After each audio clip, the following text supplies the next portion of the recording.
Em relação ao nosso evento que vai ocorrer, na verdade, o evento da ASP, que ocorrerá em Campos do Jordão, o sorteio está sendo feito por um aplicativo online e ele está sendo divulgado no Instagram da Semana Jurídica. Então, aqueles que ainda não tiveram, né, o acesso à lista de sorteados, e nós sortearemos hoje um convite também, busquem o nosso Instagram e, posteriormente, entrem em contato conosco para fornecer os dados necessários para o cadastro.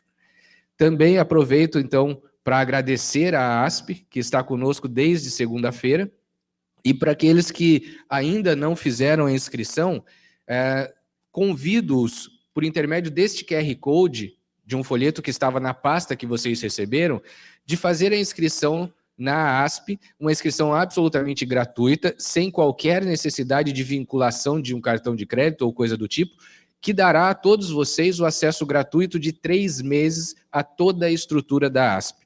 E a título de ilustração, já havia falado isso com alguns alunos, mas ali nós temos vários cursos, todos eles com certificados, que posteriormente vocês poderão apresentar para a computação de horas de atividades complementares. Então, conheçam o serviço e depois de 3 meses, se não gostarem, não existe nenhum vínculo. Aliás, como explicado ontem pelo superintendente da ASP, caso vocês gostem da plataforma e queiram fazer parte da ASP, vocês precisarão fazer uma nova inscrição. Então, esses 3 meses são sem qualquer vínculo, mas eu acho que é uma experiência muito bacana. Eu já acessei e posso dizer que ali nós temos um conteúdo muito importante, principalmente para o advogado, mas que também se aplica a vocês nessa etapa de formação. Ok? Bom, feitos os esclarecimentos e agradecimentos, eu gostaria, para iniciarmos as palestras, chamar aqui à frente ele que é professor do Departamento de Ciências Jurídicas, ele que é mestre em Biodireito, fundador e coordenador da área jurídica do Grupo de Atendimento a Vítimas de Violência Sexual, o GAVES, nosso querido professor Avelino Barbosa. Por favor.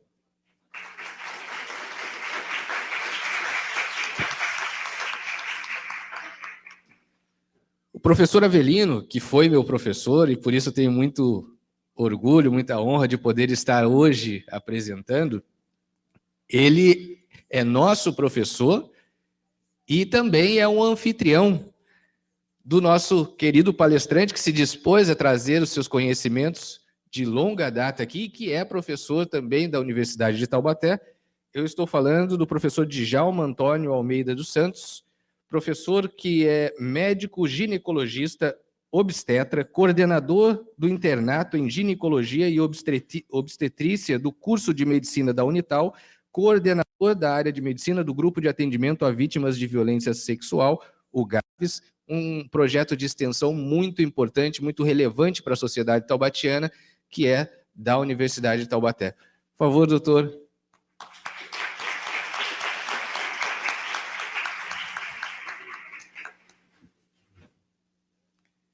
E agora, para que eu também possa me instruir com todos esses conhecimentos que serão transmitidos hoje, vou me juntar a eles e passo a palavra ao professor Avelino para fazer as suas considerações iniciais.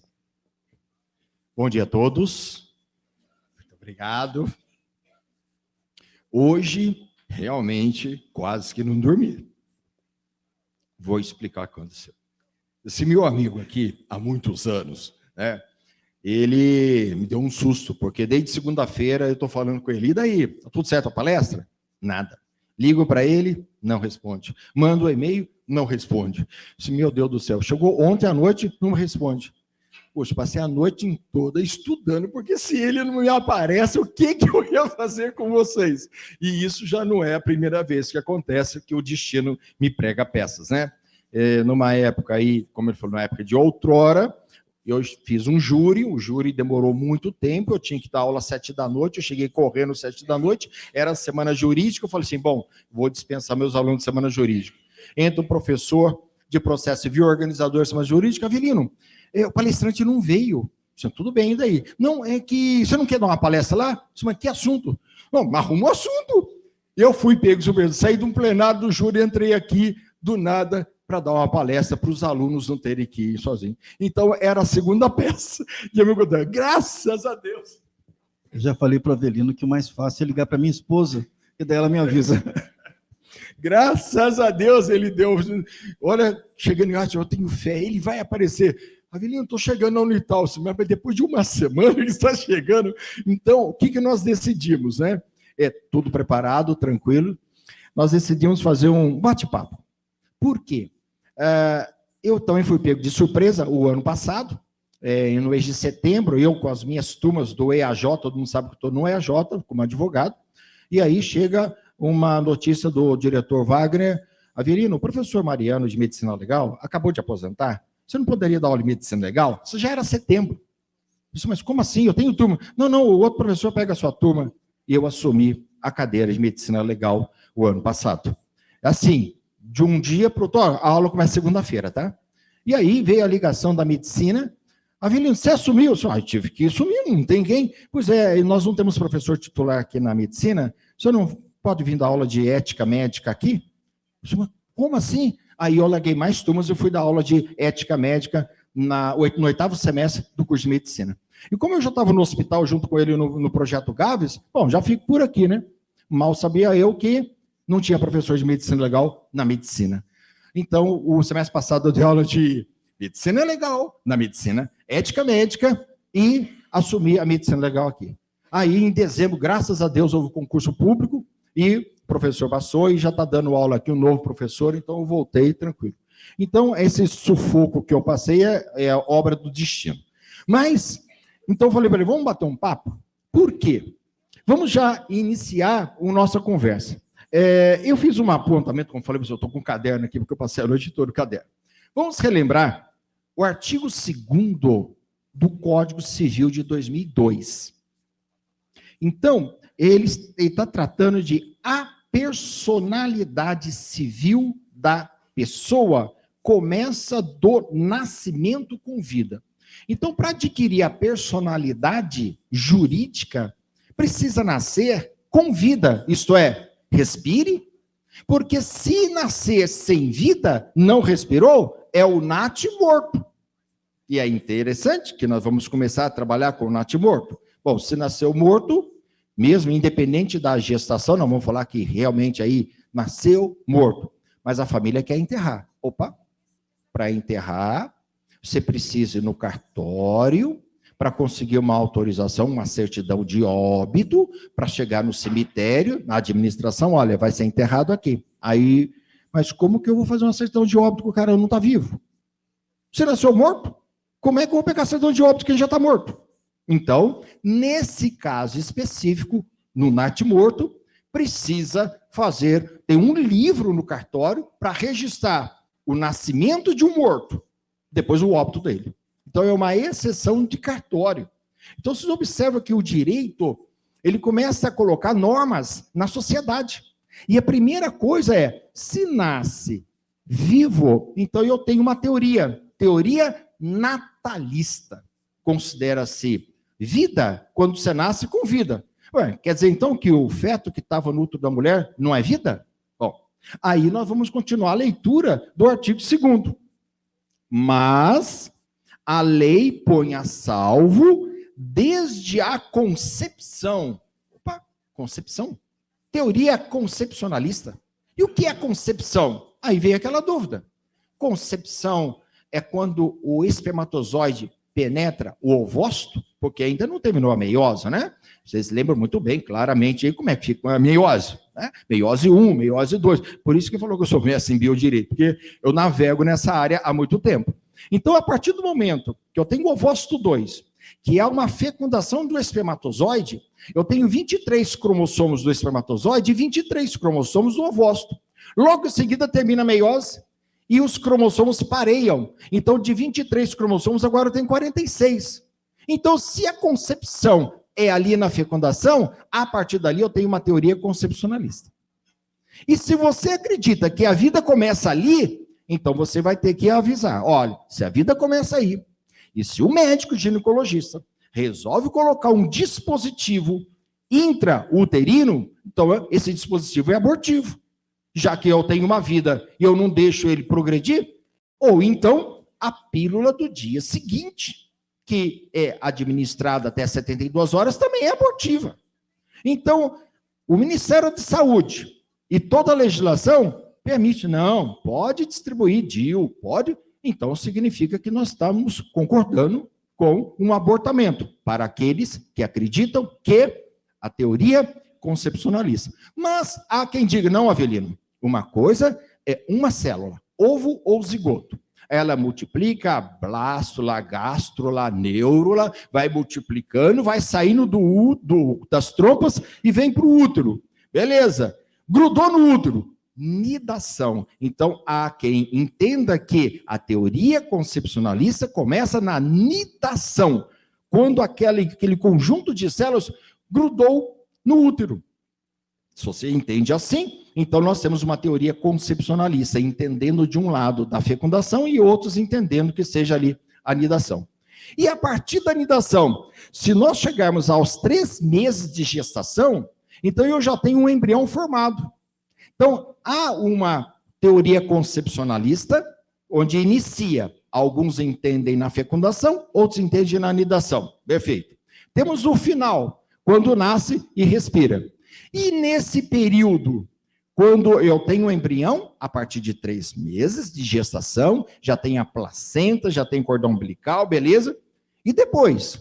Então, existe uma expectativa. E aí eu volto no artigo 2º do Código Civil. Mas a lei põe a salvo, desde a concepção, os direitos do nascituro. Nascituro é aquele que o embrião está pronto, mas ainda não nasceu. Esse nascituro gerou o quê? Uma teoria personalidade condicional. Ó, embrião, você é pessoa, beleza? Mas tem uma condição, você tem que nascer vivo, hein? Porque se você não nasceu vivo, então, a nossa teoria da personalidade condicionada, ela está condicionada a você chegar até o final. Então, esse início da minha palestra é colocar para vocês, juridicamente, o artigo 2º do Código Civil, onde nós temos 3 teorias básicas. E, a partir de agora, eu vou passar para o doutor Djalma, para ele expor qual é o pensamento médico, porque o pensamento meu está de acordo com o artigo 2º. Agora eu quero ouvir o doutor Djalma sobre esse primeiro passo da nossa teoria da vida. Esse bate-papo aqui, eu tinha até uma aula preparada, mas eu não quis vir aqui dar aula para vocês. Eu até falei com o Avelino para a gente fazer esse nosso bate-papo aqui, e eu estou, assim, vivamente impressionado com... Vou te chamar para dar aula também na disciplina de ginecologia, porque você está, assim, bastante empolgado com essa questão. Quando é que começa a vida? Então, esse é o primeiro raciocínio que a gente precisa fazer com vocês. Se vocês forem lá na Idade Média e forem a São Tomás de Aquino, Santo Agostinho, ele diz que a alma, a vida, era colocada com 40 dias no homem e com 80 dias na mulher. Então, mas que conhecimento que ele tinha de biologia molecular, que conhecimento que ele tinha, não tinha nenhum, era uma opinião dele. E isso, com o passar do tempo, logicamente o conhecimento médico foi colocando um norte nisso. Vamos começar a pensar. O Avelino colocou 3 pontos aí, onde existe uma grande discussão. E cada um de nós tem um pensamento, mas esse pensamento ele deve ser muito reto. O que é potência? Potência é aquilo que existe o fato e vai se desenvolver. Potencialmente eu terei isso, potencialmente terei aquilo. A partir do momento que existe o óvulo com 23 cromossomos, nós temos 23 pares. Quando existem 23 cromossomos do óvulo e é fecundado por 23 cromossomos do espermatozoide, existe já uma autonomia, que uma pergunta aqui, uma pergunta a vocês. Que meio uma mulher tem de impedir o crescimento dessas células? Elas vão se multiplicar com ou sem o consentimento da mãe, com ou sem o consentimento do pai, com ou sem a vontade de qualquer um deles. Pars mulieribus, pars hominis, ou seja, metade da mãe, metade do pai. Mas essa metade da mãe e essa metade do pai autonomamente já se multiplica. E potencialmente, aquela célula fecundada, aquela célula que se multiplica, qual é o destino potencial dela? Um feto viável de tempo, de 40 semanas de gestação, que é o tempo de gestação, para o nascimento. Ou seja, então, toda a codificação genética está colocada, toda a potência de desenvolvimento está colocada. Então, a vida se inicia na concepção. Então, a partir da concepção, certo, existe essa potencialidade. Então, a teoria concepcionista é uma teoria, cada um de nós defende uma teoria, eu defendo a teoria concepcionista. Respeito quem defenda outras teorias, porque isso é democracia. Mas os argumentos que eu coloquei aqui, gostaria que as pessoas que defendem outras teorias tentem derrubá-las, mas eu creio que nesse ponto, mas coloco para reflexão de vocês, advogados, futuros advogados, e que vão atuar nessa área e vão se deparar com casos que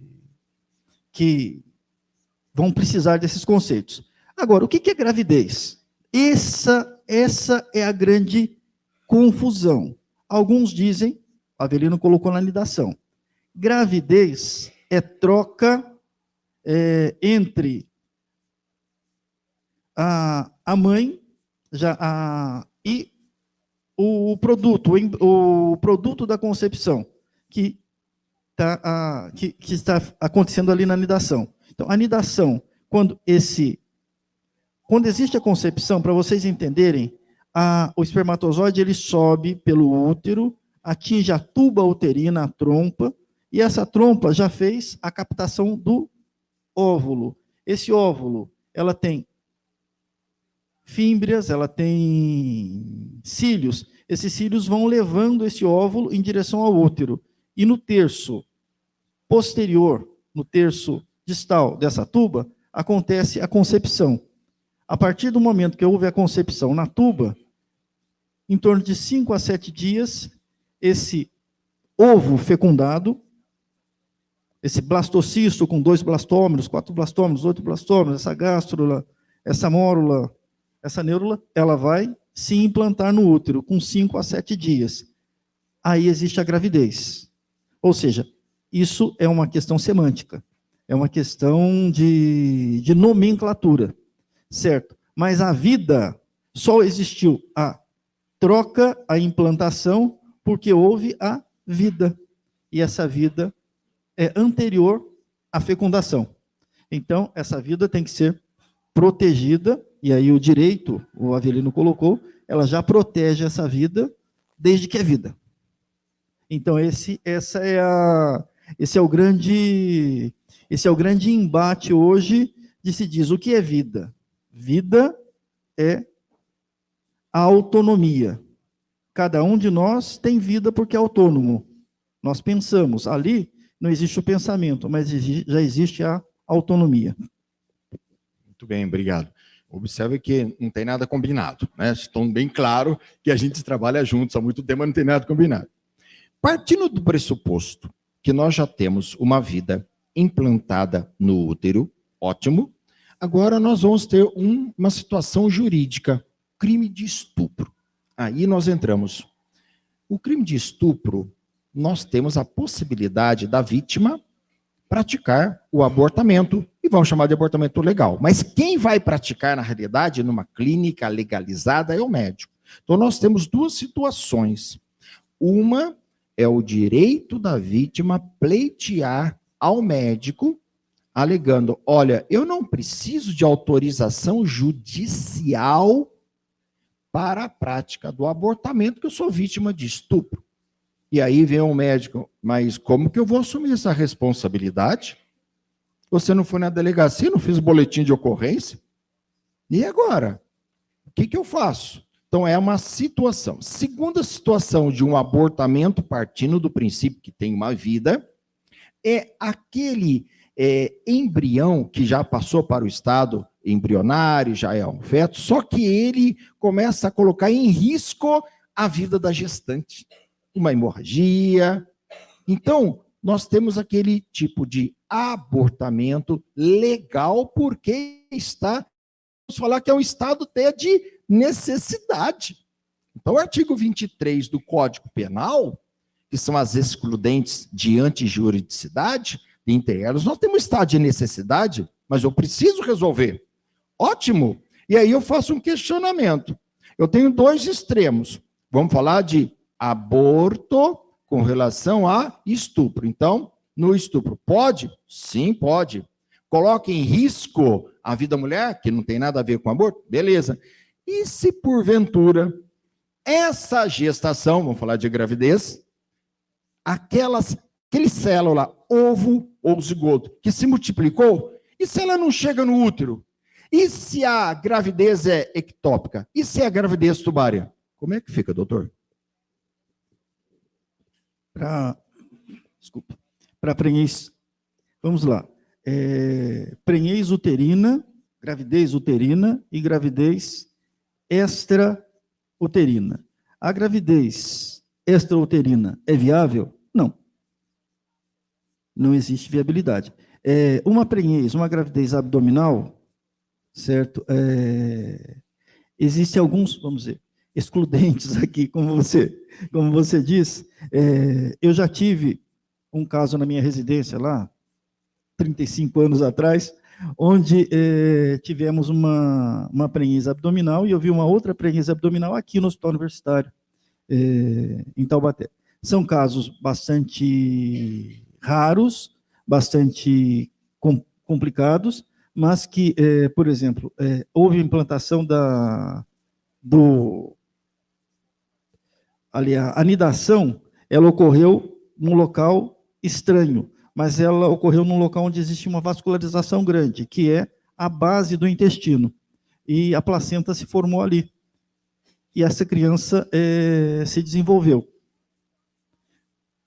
E na residência também nós tivemos um que se implantou na parte posterior do útero, não conseguiu ir muito adiante, teve uma hemorragia, um sangramento bastante acentuado, o feto, que estava já às 14, 16 semanas ali, ele morreu, certo? E foi feita uma cirurgia, estava atrás do útero, com muito sangramento, e foi feita a esterectomia, retirada do útero. Em outros casos, você consegue levar essa gestação abdominal com muito risco até um determinado ponto. Isso é um ponto fora da curva. Normalmente não evolui. Normalmente isso coloca muito em risco a mãe. Agora, o mais comum é o quê? O mais comum é a prenhez, a gravidez nas tubas. E a gravidez na tuba, ela pode provocar o quê? Aquilo vocês já escutaram. Olha, teve uma gravidez nas trompas e estourou ali, teve uma hemorragia, teve que ser operada de urgência. Hoje nós conseguimos detectar isso em um momento mais precoce. E já existe um consenso, ou seja, a prenhez tubária ela tem que ser solucionada. Então, temos uma prenhez tubária, podemos discutir algumas coisas, alguns grupos mais radicais, outros grupos menos radicais, no que concerne ao tempo. Mas, clinicamente, hoje é um consenso médico que se resolva. Ou seja, isso não vou entrar aqui nos termos, pode ser resolvido de uma maneira clínica, de uma maneira expectante, de uma maneira cirúrgica, ou seja, mas tem que haver algum grau de intervenção, certo? Para que se solucione esse caso. Ou seja, aí, não esperar que haja um evento catastrófico, uma hemorragia a tal monta que coloque em risco a vida da mãe. Então, nesse ponto, isso já é pacificado, ou seja, eu não posso levar isso a tal ponto que haja um evento catastrófico. O médico ele estaria se predispondo ou se expondo a uma situação onde ele, de uma maneira, colocaria em risco a vida dessa mãe. E isso o médico não pode fazer. Seguindo a ideia do que nós temos hoje sobre abortamento, eu verifiquei que a norma técnica do aborto em casos de violência de 2005, nós temos uma norma de 2005. Só que nessa norma técnica tem uma situação muito interessante. O abortamento é a interrupção da gravidez da 20ª à 22ª semana de gestação.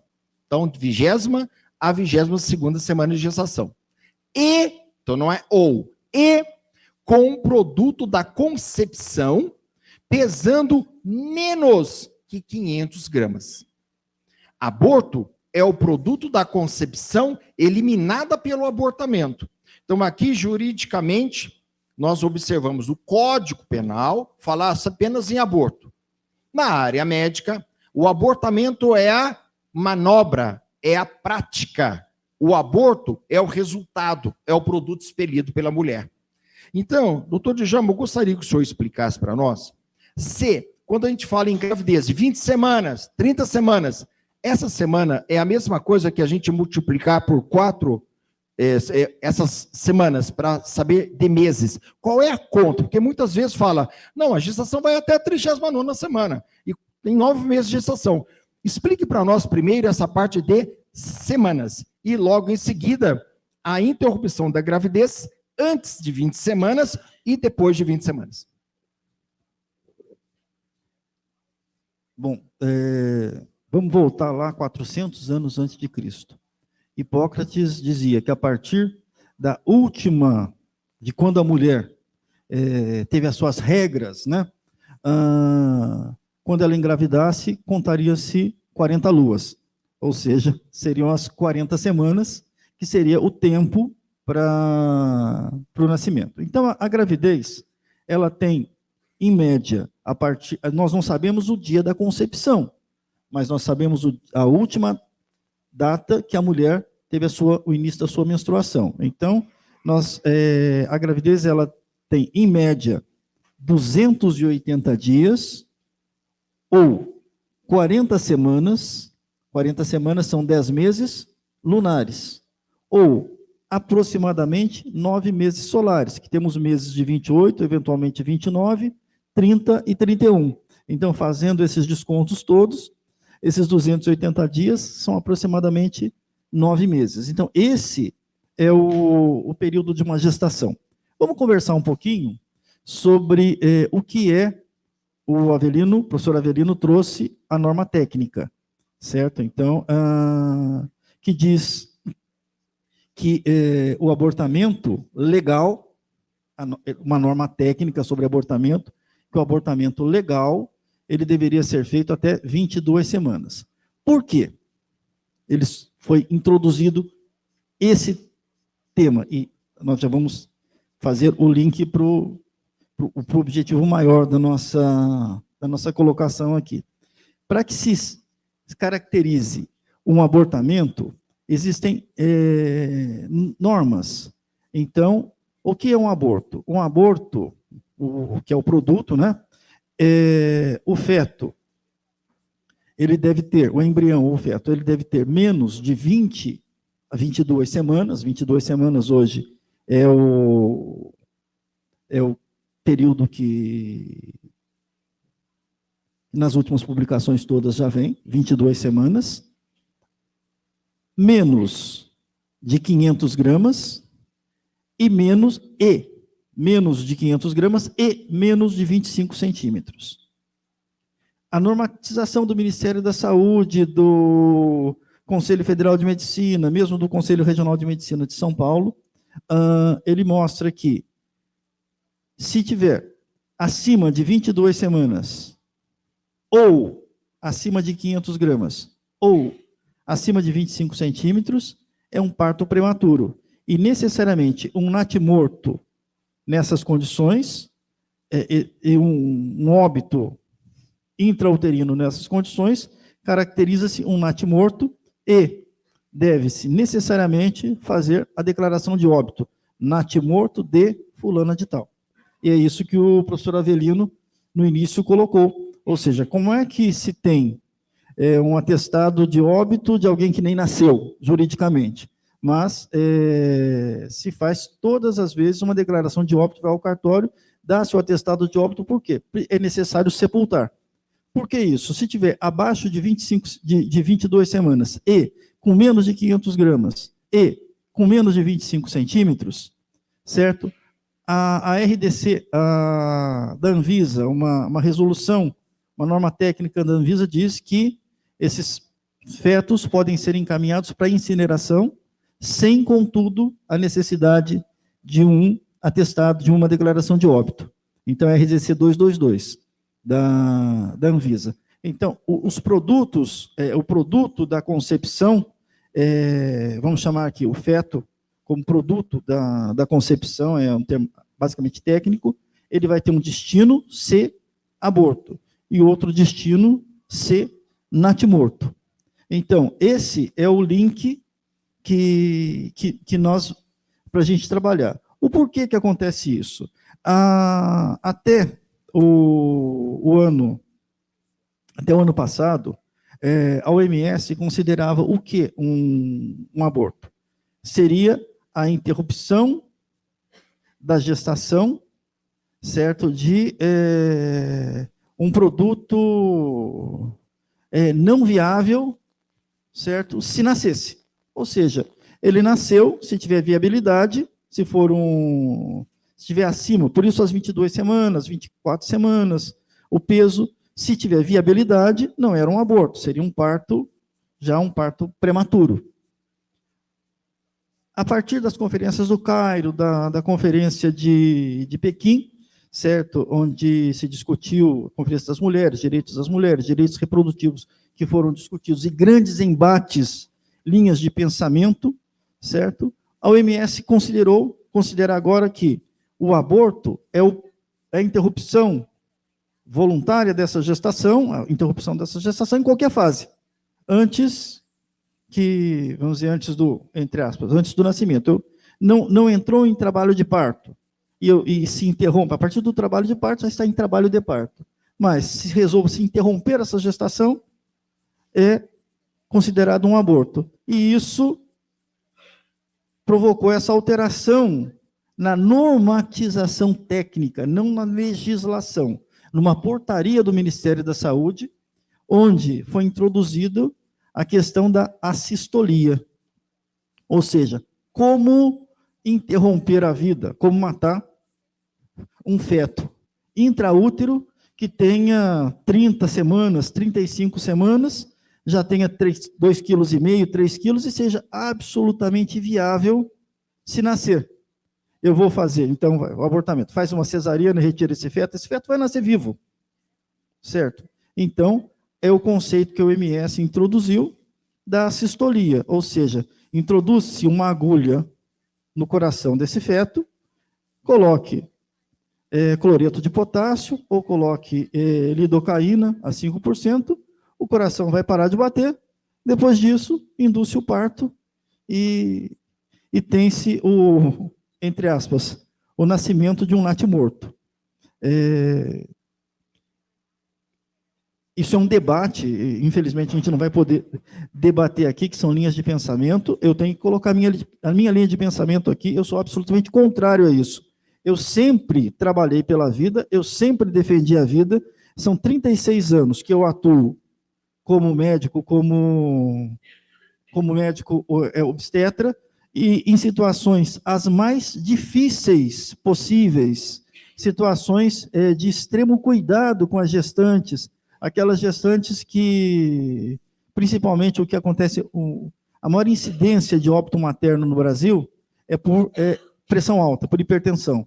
E mesmo tratando essas pacientes com hipertensão, com fetos com restrição de crescimento, por vezes mães com grandes problemas vão para a UTI, fazemos os partos, os fetos, os recém-nascidos na UTI, sempre eu lutei para salvar a vida. Eu não vou, de maneira alguma, chegar e falar, não, agora eu sou a favor disso, vamos fazer uma cistolia, vamos colocar ali, porque é um direito da mulher.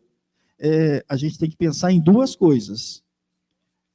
Se a criança é pars, se o recém-nascido, se o feto é pars homens, pars mulieribus, a mãe decide totalmente sobre isso, é a primeira questão que eu colocaria aqui para um pensamento.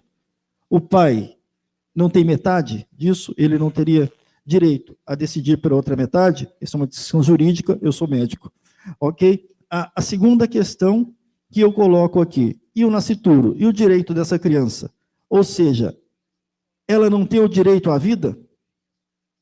Então a questão é essa criança, esse recém-nascido, o recém-nascido depois que nasce, esse feto, ele tem o direito à vida?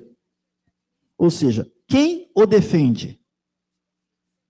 Nós não temos no Brasil um estatuto do nascituro, isso está no Congresso e está engavetado há muito tempo, não se vota. Eu acho que cada grupo tem o direito de eleger seus representantes, e eles vão debater no Congresso, a nossa democracia representativa. E quem tiver mais lenha na fogueira para queimar, é o que vai conseguir. Mas nós temos que ser claros no Brasil, ou seja, estatuto do nascituro engavetado, etc. e tal. Então, precisamos, existem direitos que têm que ser assegurados, mas eu creio que hoje, nesse debate, eu não estou... eu estou colocando aqui a questão que era o foco nosso para a discussão, acima de 20 semanas.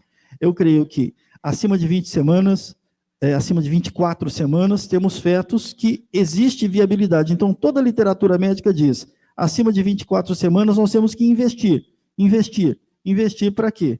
Para que o resultado seja o melhor possível. Sempre vai ser? Não sei se vai ser sempre, mas a gente investe para que o resultado seja o melhor possível. Para a mãe, eu penso na mãe e penso no feto.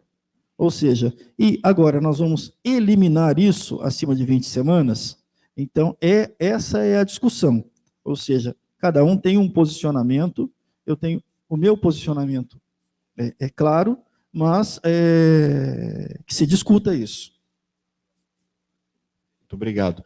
E a partir de agora, nós vamos entrar no foco, no mérito do nosso debate, porque o tema são as reflexões jurídicas e médicas a partir de 20 semanas. Eu passo, juridicamente, a interpretar assim, se nós vamos valorizar o nascituro, se eu entendo que a vida começa a partir da nidação ou da concepção, se porventura eu já tenho um embrião depois de 3 meses formado, então já passamos aí de 20 semanas, e aí a Organização Mundial de Saúde fala, não, temos que ter uma maneira de praticar o abortamento, direito das mulheres. Então, para mim, pelas próprias palavras do Dr. Djalma, é um feticídio. Feticídio é quando você mata o embrião, você mata o feto, que já atingiu um estágio onde a medicina evolui tanto, nós temos tantas capacidades assim de montar, como eu falei, no investimento, e de repente vem, pode praticar a cistolia. Então, só para poder esclarecer a vocês da área jurídica, né? Quando o coração está batendo, ele é um músculo oco, então quando se faz a sístole, ele contrai para espirrar o sangue. Quando ele faz a diástole, ele relaxa. Então, nosso coração ele faz sístole e diástole. Portanto, a assistolia é o procedimento para não permitir que haja sístole e diástole, assim, o coração do feto para de bater e aí é a morte. Bom, já que está morto, então vamos tirar. Então, essa é a síntese. Por que eu estou chegando no feticídio? Nós temos uma norma que seria a portaria do Conselho Federal de Medicina, portaria 2378, de 21 de março deste ano. Então, o Conselho Federal de Medicina, no Brasil, ele regulamenta o ato médico de assistolia fetal para interrupção da gravidez em casos de estupro previstos em lei. Então, essa portaria, especificamente em caso de estupro, porém, mais do que a 20ª semana. E é interessante que o uso de medicamento para a cistolia, como explicou o próprio professor Djalma, nós vamos para o artigo 1º dessa resolução. Olha o artigo 1º do Conselho Federal de Medicina, que resolveu, que é a resolução de 21 de março. É vedado, é proibido ao médico a realização do procedimento de assistolia fetal, o médico não pode fazer, previamente aos procedimentos de interrupção da gravidez em casos de aborto previsto em lei, quando houver probabilidade de sobrevida do feto em idade gestacional acima de 22 semanas. Então, estupro, mulher tem direito, aborto legal, passou de 22 semanas, o CFM, você é médico, é proibido a praticar cistolia, viu? Por quê? Aí nós entramos na área jurídica, na área de inquérito policial e de procedimento, o pedido para interromper a gravidez. E esse pedido tem que ser célere, rápido, principalmente se a idade gestacional da pessoa é uma adolescente. 13 anos, 14 anos, vamos mandar rápido. Então, a justiça não pode ser morosa nesse caso. Mas, muitas das vezes, a vítima, eu tive vergonha, eu não quis falar, demorei para chegar na justiça. Pois é, você demorou, agora o médico não pode fazer. Ele é proibido. E aí, nós encontramos o Partido Socialista e de Liberdade, que seria o Partido Socialismo e Liberdade, o PSOL, ele ingressou no Supremo Tribunal Federal, a DPF 1141, agora, CFM baixou a resolução, o partido entrou no STF com uma arguição de descumprimento de preceito fundamental, a DPF. E o que questionou? Olha, o Conselho Federal de Medicina não tem competência para decidir isso. Não é uma questão médica, é uma questão jurídica. Ele está entendendo. Isso foi a hipótese da arguição de preceito fundamental pelo pessoal. E chegou no STF. E o ministro Marco Aurélio, do Supremo Tribunal Federal, eu não sei, estou com o ministro, com o Alexandre de Moraes, suspendeu a resolução. Opa, para um pouquinho. Pessoal, você é um partido, você é uma pessoa jurídica, então você entrou com a ação, beleza? Aí o ministro Alexandre de Moraes falou assim, não, eu vou suspender os efeitos daquela resolução, por enquanto, até julgar o mérito. E qual foi a base, qual foi a ideia do ministro Alexandre de Moraes? Ele coloca que, na avaliação do ministro, há indícios de abuso do poder regulamentar por parte do Conselho Federal de Medicina ao limitar a realização de procedimento médico reconhecido e recomendado pela Organização Mundial de Saúde e previsto em lei. Foi o que o professor Djalma falou. Olha, a Organização Mundial de Saúde trouxe a cistolia. Aí o Conselho Federal de Medicina baixa a resolução. E aí entra o partido e diz, não, você não tem competência para isso. Então, nós estamos hoje com a DPF 1141, suspendeu os efeitos, mas não foi julgado o mérito ainda. E é isso que entra, é isso que a gente traz à reflexão, que não existe órgão de classe singular absoluto. Tudo é discutido. E vou mais à frente. O PSOL, ele entrou com a sua tese dizendo que a proibição do uso da técnica clínica de assistolia fetal restringiria a liberdade científica e o livre exercício profissional dos médicos, além de, na prática, submeter meninas e mulheres à manutenção de uma gestação compulsória ou à utilização de técnicas inseguras para o aborto. Significa que, bom, já que o médico não pode, então quer dizer que a mulher é obrigada a gestar até o final, sendo que ela foi vítima de estupro? Esse é o questionamento do pessoal. Você, CFM, proíbe o médico de praticar a assistolia depois de 22 semanas. Tá. E agora? Vocês estão querendo que a mulher grávida de um estuprador fique até o final da gestação porque você não quer? O Conselho Federal de Medicina não tem competência para decidir, porque há uma consequência. Por isso que está suspenso. Então, observe que a ideia dessa reflexão, que foi minha e do Djalma, nós dois conversamos lá no GAVES, do Grupo de Atendimento às Vítimas de Violência Sexual, que eu fundei em 94, antes da Lei Maria da Penha, e o Djalma está comigo. A ideia nossa é essa, mas vamos trabalhar com o quê? Eu tenho uma pessoa de 16, 17 anos, tem uma pessoa casada muito bem, mas foi estuprada, então agora eu vou ser obrigado a carregar, por quê? Porque o médico é proibido. Então o que ela faz?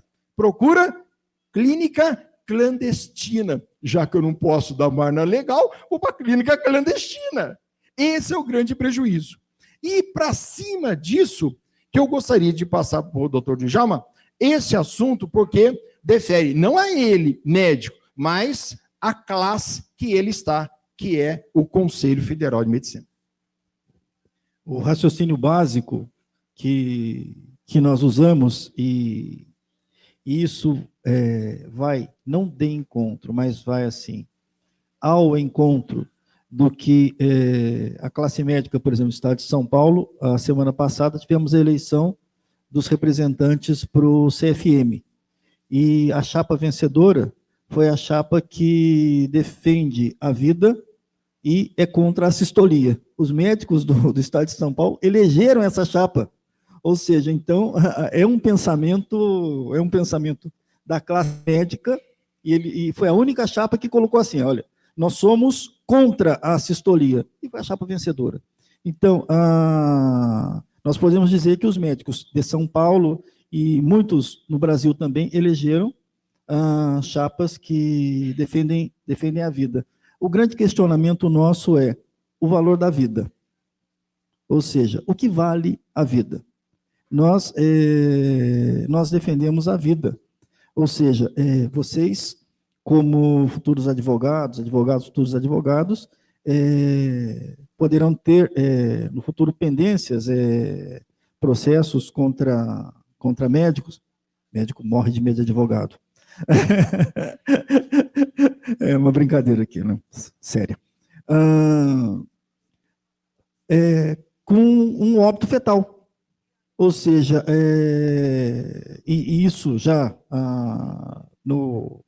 juridicamente, se for fazer as pesquisas, ou seja, é uma gestação que chegou no parto, um parto que talvez não foi tão bem conduzido na visão da reclamante, ou uma patologia que levou a um óbito fetal, e o médico responde por aquele óbito. Ou seja, e há vários processos. Então, o que é a vida? O que é o valor da vida? Então, podemos ceifar uma vida em qualquer fase? O Conselho Federal de Medicina, ele não discute, o Conselho Federal de Medicina não discutiu aqui o que está disposto na legislação desde o Código Penal de 1940, ou seja, aborto é crime, mas não será criminalizado, não é punido o aborto cometido por médico em caso de risco de vida materna ou de produto de estupro. Isso está no Código Penal. lá de 1940. A discussão toda hoje, e não discutimos aqui quem é contra ou a favor, eu tenho minha opinião, coloquei aqui para vocês, cada um respeito quem tenha opinião diversa, cada um de nós tem seus argumentos e podemos abrir um grande debate a respeito de aborto, mas a discussão não é essa aqui, a discussão é a partir da viabilidade do feto. E o CFM diz o seguinte, ele é claro, ou seja, fetos viáveis, nós não devemos, e não, ele veda, é vedado ao médico a sistolia, ou seja, porque ele entende o que o professor Avelino colocou aqui, como a eliminação de uma vida viável.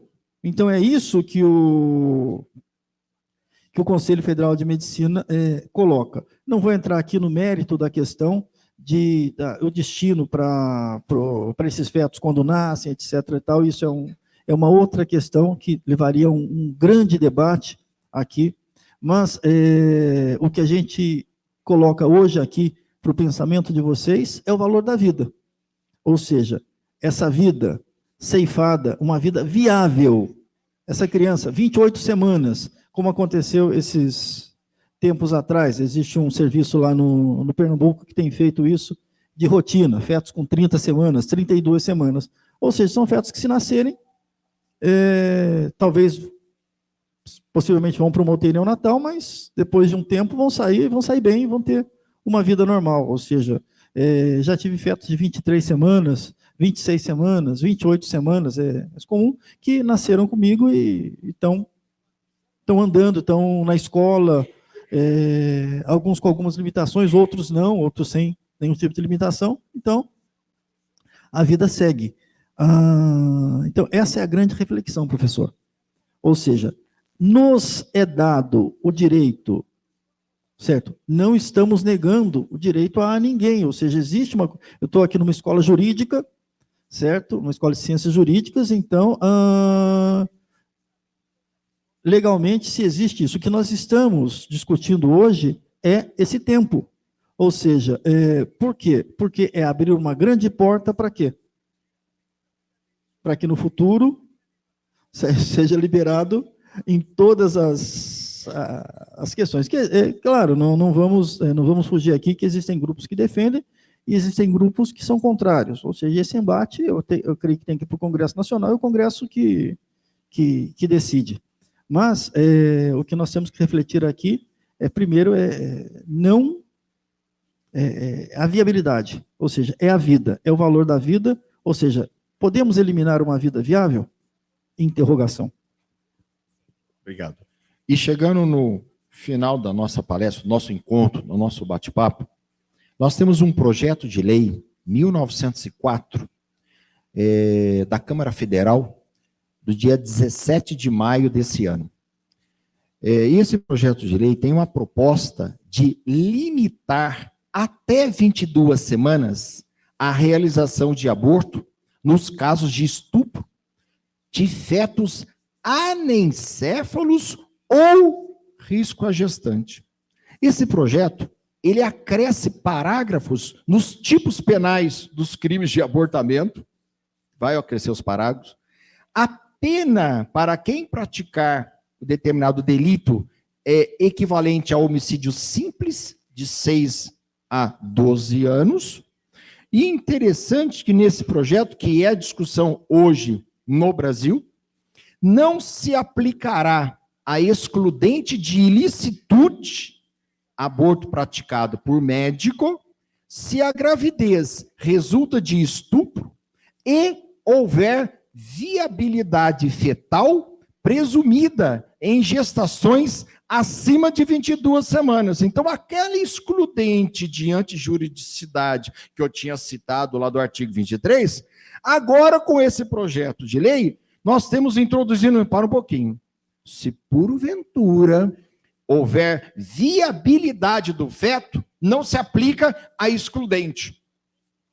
E esse é o grande debate que logo, não sei, possivelmente a cadeira do doutor Daniel, que vai levar para a sala de aula para discutir. Olha, é um projeto de lei, sim, em caráter de urgência já foi passado para não passar para comissões. Então, nós temos no Brasil hoje essa discussão. E eu gostaria, em cima disso, de passar para o doutor Djalma qual é o parecer da classe médica, qual é o parecer que ele possa dar sobre esse projeto de lei 1904 de 2024. Aqui são opiniões muito pessoais. Ou seja, eu não posso dizer pela classe médica em si. O que nós precisamos colocar aqui, e é bem claro, é que essa mulher não é punível. A mulher não é imputada. A mulher, eu creio que existe ela também é imputada? Porque o autor, eu não sei, o autor do projeto, eu não sei, veja bem, não sei se... Explicar o autoaborto. Muito bom, professor. Eu não falei que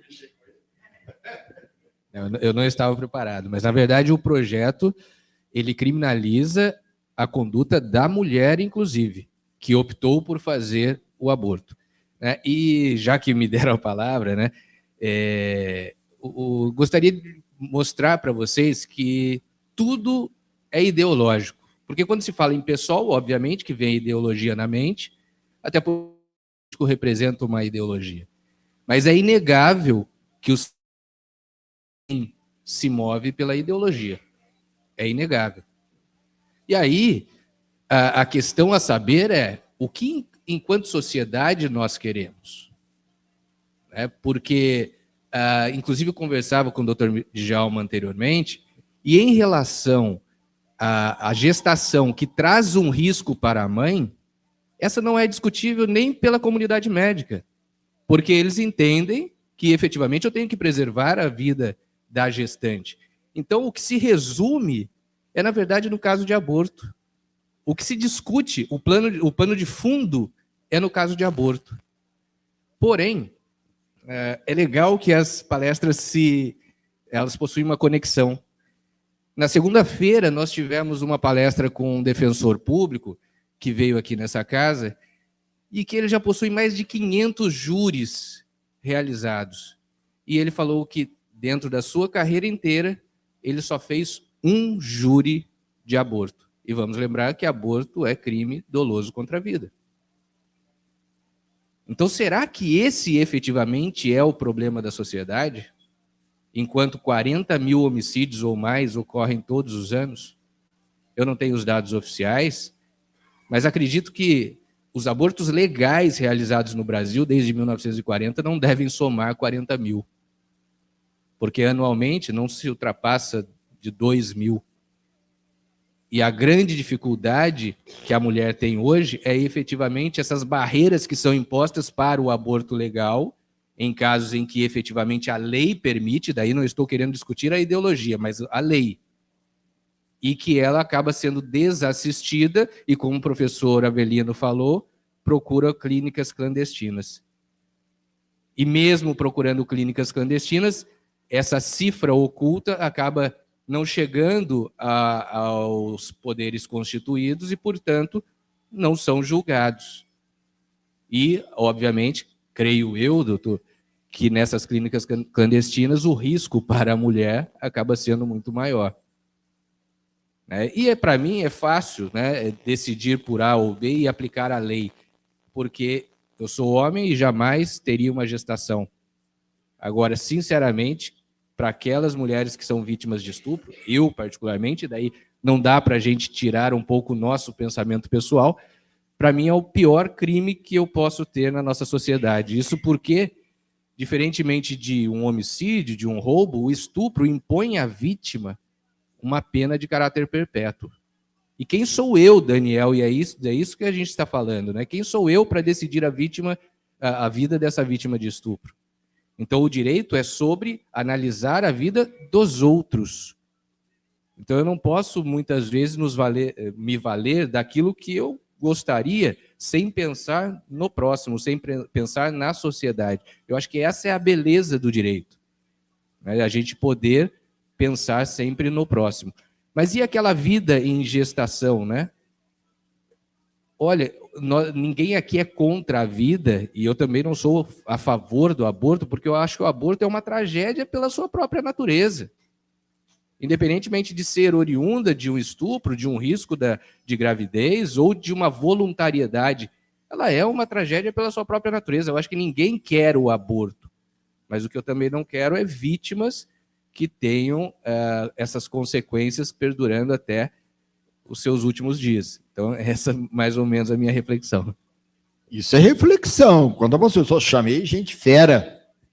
Quando eu disse do excludente de ilicitude da gestante, da mulher que submete a esse tipo de aborto, nessa lei, o deputado Cícero Cavalcante, que é o autor do projeto, ele já, não sei se ele mesmo emenda ou alguém vai emendar o projeto com esse, porque partiu-se da discussão, então já foi uma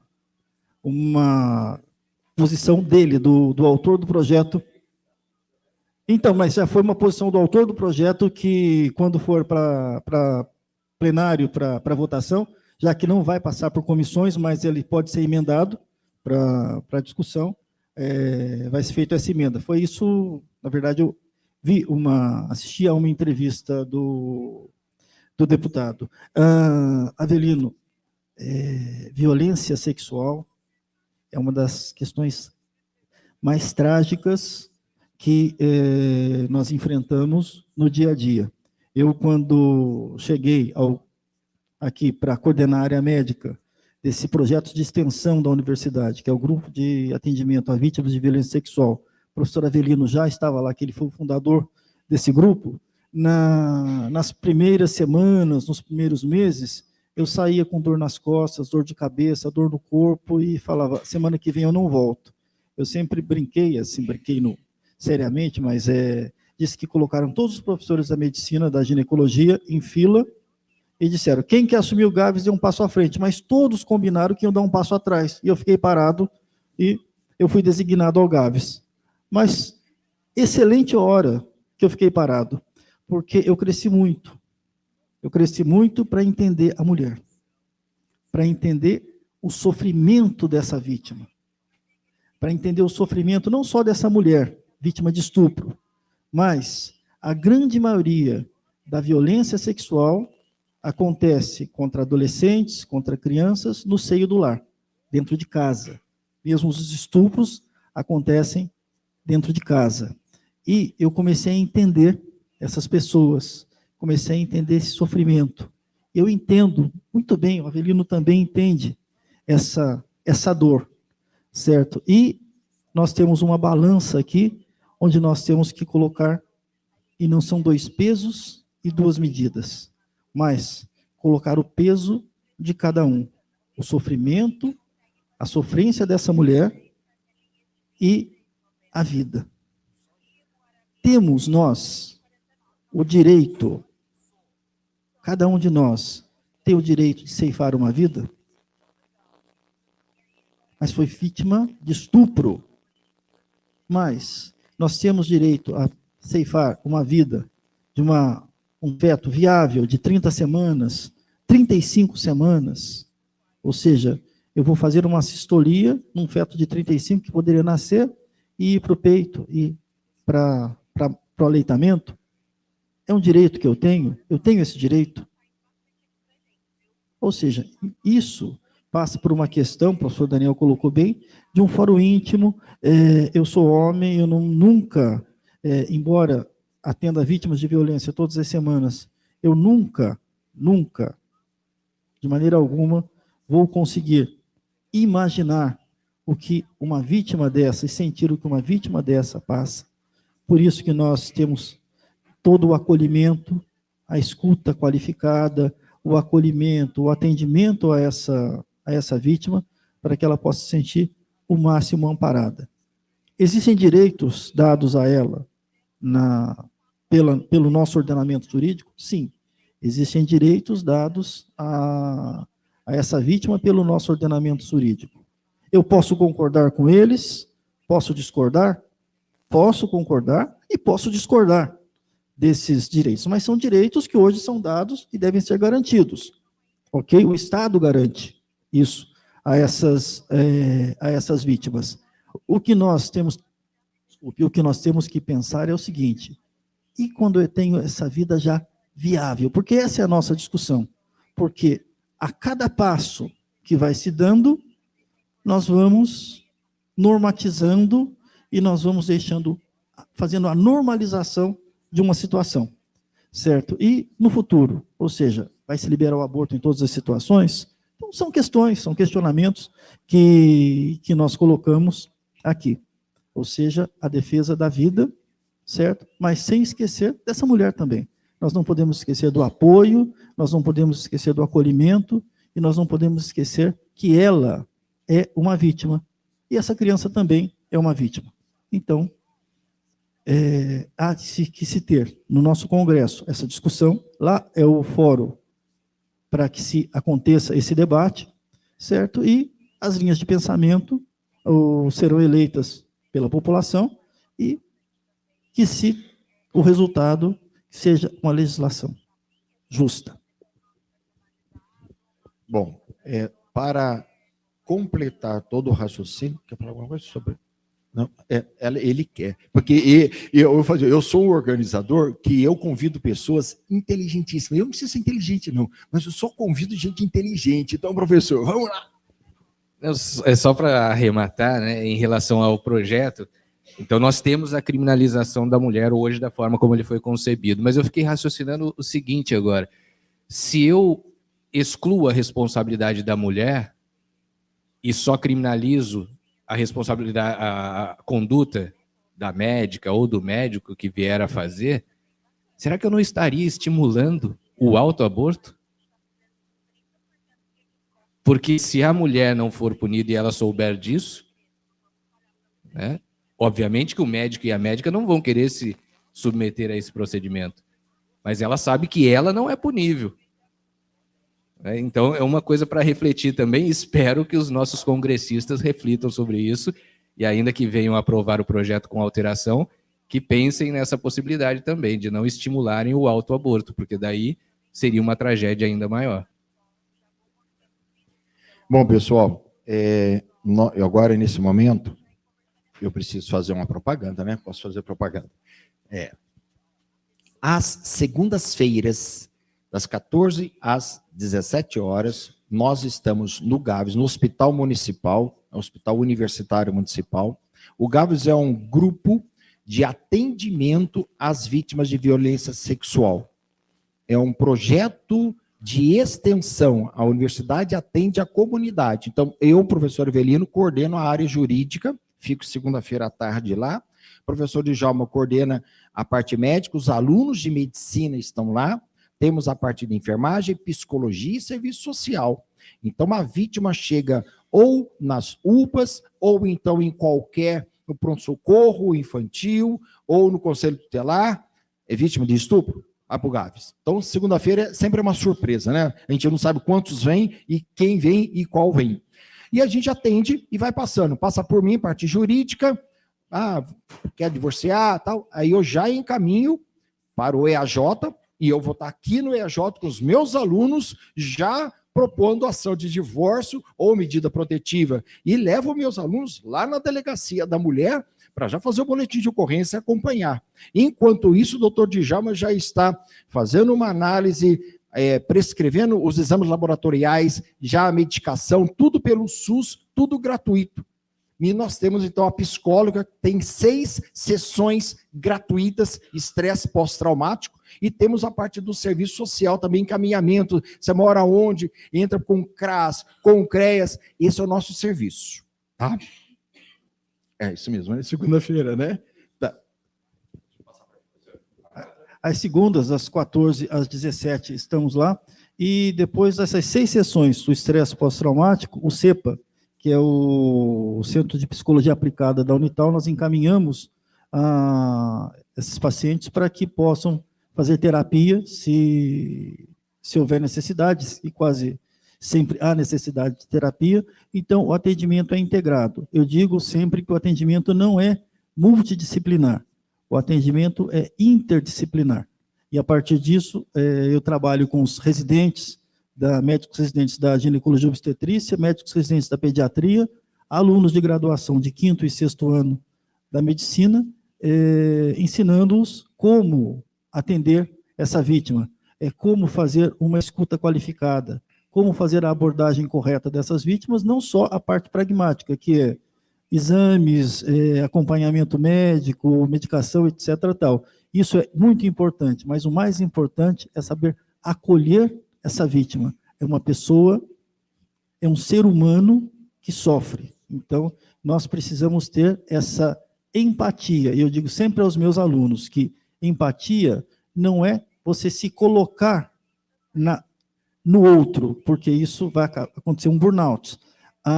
Ver o problema sob a ótica do outro. Então, quando eu começo a ver o problema sob a ótica do outro, eu estou tendo empatia, eu estou tendo, no fundo, seria caritas, seria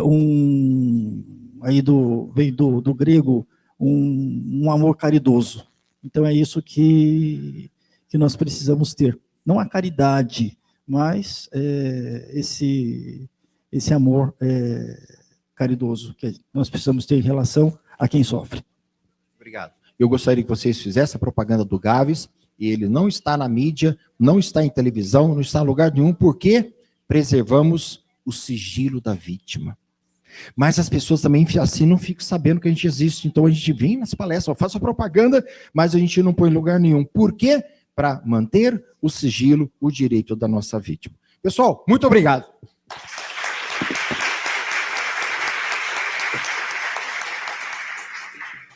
Eu gostaria também de agradecer muito ao Dr. Djalma, agradecer não só pela palestra de hoje, mas pelo trabalho que faz no Gaves, que é muito importante e que eu conheço bem de perto, não só pelo Observatório da Violência, mas por também ter essa parceria com a Delegacia de Defesa da Mulher, e é um trabalho que enaltece o município de Taubaté.